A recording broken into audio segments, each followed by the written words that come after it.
Tirurangadi today news അപ്ഡേറ്റിലേക്ക് സ്വാഗതം. നിങ്ങളുടെ സ്വപ്ന വിവാഹത്തിന്റെ പുത്തൻ പങ്കാളി Amiya gold and diamond bypass road Chemmad. വാർത്തകൾ വിശദമായി. ദിവസങ്ങൾ നീണ്ട ചർച്ചകൾക്കു ശേഷം നന്നമ്പ്ര പഞ്ചായത്തിൽ ലീഗ് കോൺഗ്രസ് സീറ്റ് ധാരണയായി. വർദ്ധിച്ച 3 സീറ്റുകൾക്ക് 1 കോൺഗ്രസിന് നൽകിയാണ് പ്രശ്നം പരിഹരിച്ചത്. വർദ്ധിച്ച സീറ്റുകൾ നൽകുന്നതിന് ചൊല്ലിയുള്ള തർക്കമാണ് പഞ്ചായത്തിൽ ദിവസങ്ങളോളം UDF സഖ്യം അനിശ്ചിതത്വത്തിൽ ആക്കിയത്. വർദ്ധിച്ച സീറ്റുകളിൽ 1 നൽകണമെന്നും ചെറുമുക്കിലെ ഒരു വാർഡിൽ ഇരു പാർട്ടികളുടെയും പൊതു സ്വതന്ത്രനെ നിർത്തണമെന്നുമായിരുന്നു കോൺഗ്രസിന്റെ ആവശ്യം. ഇത്തരത്തിൽ 8.5 സീറ്റ് വേണമെന്ന ആവശ്യത്തിൽ കോൺഗ്രസ് ഉറച്ചുനിന്നു. അതേസമയം സീറ്റുകളൊന്നും അധികമായി നൽകില്ലെന്നും കോൺഗ്രസ് മത്സരിക്കുന്ന 19-ാം വാർഡിൽ ലീഗിന് നൽകി പകരം 1-ാം വാർഡ് കോൺഗ്രസിന് നൽകാമെന്നുമായിരുന്നു ലീഗിന്റെ നിലപാട്. എന്നാൽ ഇത് അംഗീകരിക്കാൻ കോൺഗ്രസ് തയ്യാറായില്ല. നിലവിലുള്ള സീറ്റുകൾക്ക് പുറമെ ഒരു സീറ്റ് ഒരു വാർഡിൽ പൊതു സ്വതന്ത്രന് നിലനിർത്തണമെന്ന രീതിയിൽ 8.5 സീറ്റ് വേണമെന്നുള്ളതായിരുന്നു കോൺഗ്രസിന്റെ ആവശ്യം. കഴിഞ്ഞ തവണ തട്ടത്തലം വാർഡിൽ ഇരു പാർട്ടികളുടെയും പൊതു സ്വതന്ത്രനായിരുന്നു മത്സരിച്ചത്. അതേ രീതിയിൽ ചെറുമുക്കിലും വേണം എന്നായിരുന്നു കോൺഗ്രസിന്റെ ആവശ്യം. പഞ്ചായത്ത് തലത്തിലും പിന്നീട് ജില്ലാ തലത്തിലും നടത്തിയ ചർച്ചകൾ പരാജയപ്പെട്ടിരുന്നു. തുടർന്ന് പഞ്ചായത്ത് മണ്ഡലം നേതാക്കളോട് ഇടപെട്ട് പ്രശ്നം പരിഹരിക്കാൻ ജില്ലാ നേതൃത്വം നിർദ്ദേശിക്കുകയായിരുന്നു. ഇതിന്റെ അടിസ്ഥാനത്തിൽ 1-ാം വാർഡ് കോൺഗ്രസിന് നൽകാമെന്ന് വാഗ്ദാനം ചെയ്തിരുന്നെങ്കിലും 19-ാം വാർഡ് ലീഗിന് നൽകില്ല എന്നുള്ള കോൺഗ്രസിന്റെ മറുപടിയെ തുടർന്ന് 1-ാം വാർഡും നൽകാൻ ലീഗ് തയ്യാറായില്ല.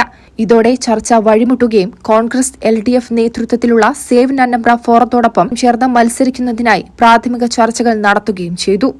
വർദ്ധിപ്പിച്ച ഒരു സീറ്റിനു പുറമെ ചെറുമുക്കിൽ പൊതു സ്വതന്ത്രനെയും നിർത്തണമെന്നുള്ളതായിരുന്നു കോൺഗ്രസിന്റെ ഡിമാൻഡ്. ഈ ആവശ്യത്തിൽ നിന്ന് പുറകോട്ട് പോകില്ലെന്ന നിലപാടിലായിരുന്നു കോൺഗ്രസ്. എന്നാൽ പിന്നീട് ലീഗ് വിട്ടുവീഴ്ച ചെയ്യാൻ തീരുമാനിക്കുകയും 1-ാം വാർഡ് കോൺഗ്രസിന് നൽകാൻ തയ്യാറായി. എന്നാൽ ചെറുമുക്കിൽ ഇരു പാർട്ടികളുടെയും പൊതു സ്വതന്ത്രൻ എന്ന നിലയിൽ നിർദ്ദേശം ലീഗ് തള്ളിക്കളഞ്ഞു. ഇത്തരത്തിലാണെങ്കിൽ മാത്രം മുന്നോട്ടു പോയാൽ മതിയെന്നായിരുന്നു ലീഗിന്റെ തീരുമാനം. ഈ തീരുമാനം അംഗീകരിക്കുകയാണെങ്കിൽ UDFുമായി പോകാനും അല്ലെങ്കിൽ ഇന്ന് ലീഗ് സ്ഥാനാർത്ഥികളെ പ്രഖ്യാപിച്ച് മുന്നോട്ടു പോകുമെന്നും ലീഗ് അറിയിച്ചു. കോൺഗ്രസിന്റെ ആവശ്യം ഞായറാഴ്ച രാത്രിക്കുള്ളിൽ അംഗീകരിച്ചില്ലെങ്കിൽ മറ്റു മാർഗം നോക്കാൻ കോൺഗ്രസും തീരുമാനിച്ചു. ഇതിനിടെ ലീഗിനെതിരെയുള്ള നന്നമ്പ്ര ഫോറവുമായി ബന്ധപ്പെട്ട് കോൺഗ്രസ് നേതൃത്വം ചർച്ച നടത്തുകയും ചെയ്തു. പിന്നീട് ഇന്നലെ രാത്രി ചേർന്ന കോൺഗ്രസ് യോഗത്തിൽ ലീഗിന്റെ വാഗ്ദാനം അംഗീകരിക്കാൻ തീരുമാനിക്കുകയായിരുന്നു. ഇന്ന് രാവിലെ നടന്ന ലീഗ് കോൺഗ്രസ് യോഗത്തിൽ ധാരണയായി പോകാൻ തീരുമാനിച്ചു.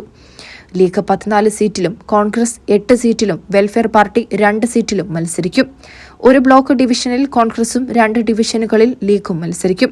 കഴിഞ്ഞ തവണ പൊതു സ്വതന്ത്രനെ നിർത്തിയിരുന്ന തട്ടത്തലം വാർഡിൽ ലീഗ് സ്ഥാനാർത്ഥി മത്സരിക്കും. അതേസമയം കോൺഗ്രസിൽ അധികമായി സീറ്റ് നൽകിയതും 10-ാം വാർഡ് ലീഗിന് വാങ്ങാത്തതിലും മുസ്ലിം ലീഗിൽ പ്രതിഷേധം പുകയുകയാണ്. 3, 9, 19 വാർഡുകളിൽ റിബൽ സ്ഥാനാർത്ഥികളെ നിർത്തുമെന്ന ഭീഷണിയിലാണ് വാർഡിലെ പ്രവർത്തകർ. എന്നാൽ UDFിന്റെ സുഗമമായ പ്രവർത്തനത്തിന് വിട്ടുവീഴ്ച ചെയ്തതാണ് എന്നാണ് ലീഗ് നേതൃത്വം പറയുന്നത്. മാത്രമല്ല ഒന്നിച്ചു നിന്നാൽ UDFിലെ കക്ഷികൾ തമ്മിലെ മത്സരം ഒഴിവാക്കാനും കഴിഞ്ഞ തവണത്തെ പോലെ LDFിനെ കുറഞ്ഞ സീറ്റിൽ ഒതുക്കാമെന്നും ലീഗ് നേതാക്കൾ പറയുന്നു. കഴിഞ്ഞ തവണ LDFിന് 1 സീറ്റുമാണ് ലഭിച്ചത്. കഴിഞ്ഞ തവണ 1 സീറ്റുണ്ടായിരുന്ന വെൽഫെയർ പാർട്ടിക്ക് ഇത്തവണ 2 സീറ്റ് നൽകി. ഇതും ലീഗ് അണികളിൽ പ്രതിഷേധത്തിന് കാരണമായിട്ടുണ്ട്.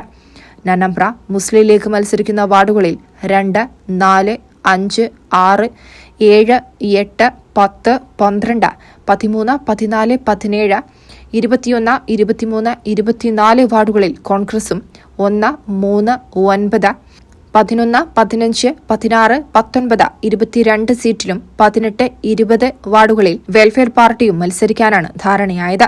3 ബ്ലോക്ക് ഡിവിഷൻ കുണ്ടൂർ, കൊടിഞ്ഞി സീറ്റുകളിൽ ലീഗും നന്നമ്പ്ര ഡിവിഷനിൽ കോൺഗ്രസും മത്സരിക്കും. തിങ്കളാഴ്ച രാവിലെ നടന്ന ചർച്ചയ്ക്കൊടുവിലാണ് UDFിന് വഴി തെളിഞ്ഞത്. KP Hydros Koya Thangal, Kavungal Kunhimarakkar, Lucky Razak Haji, NV Moosakutty, U Mustafa, Sajid Kacheri, Bhava Cherumukku, MC Kunjutty, നീലങ്ങത്ത് സലാം, ഷാഫി, മദാരി അബ്ദുറഹ്മാൻ കുട്ടി ഹാജി, ആലി ഹാജി, ലത്തീഫ് കൊടിഞ്ഞി, റഹീം തുടങ്ങിയവർ യോഗത്തിൽ പങ്കെടുത്തു. News desk, Tirurangadi today. വിവാഹ സ്വപ്നങ്ങൾക്ക് പൊൻപകിട്ടേകി ആമിയ ഗോൾഡ് ആൻഡ് ഡയമണ്ട് നിങ്ങൾക്കായി ഒരുക്കുന്ന ആമിയ വെഡിംഗ് കളക്ഷൻ. എല്ലാ സ്വർണ്ണാഭരണങ്ങളും വിലയുടെ 10% കൊടുത്ത് ബുക്ക് ചെയ്യാനുള്ള അവസരം. ലൈറ്റ് വെയ്റ്റ് ആഭരണങ്ങളുടെയും 18 ക്യാരറ്റ് ആഭരണങ്ങളുടെയും അതിവിപുലമായ കളക്ഷൻ. മികച്ച നിലവാരമുള്ള ഡയമണ്ട് കളക്ഷൻ വെറും 3000 രൂപ മുതൽ. കൂടാതെ പണിക്കൂലി 2.9% മുതൽ നൽകിക്കൊണ്ട് ആമിയ ഗോൾഡ് നിങ്ങളെ സ്വാഗതം ചെയ്യുന്നു. നിങ്ങളുടെ സ്വപ്ന വിവാഹത്തിന്റെ പുത്തൻ പങ്കാളി Amiya gold and diamond, bypass road, Chemmad.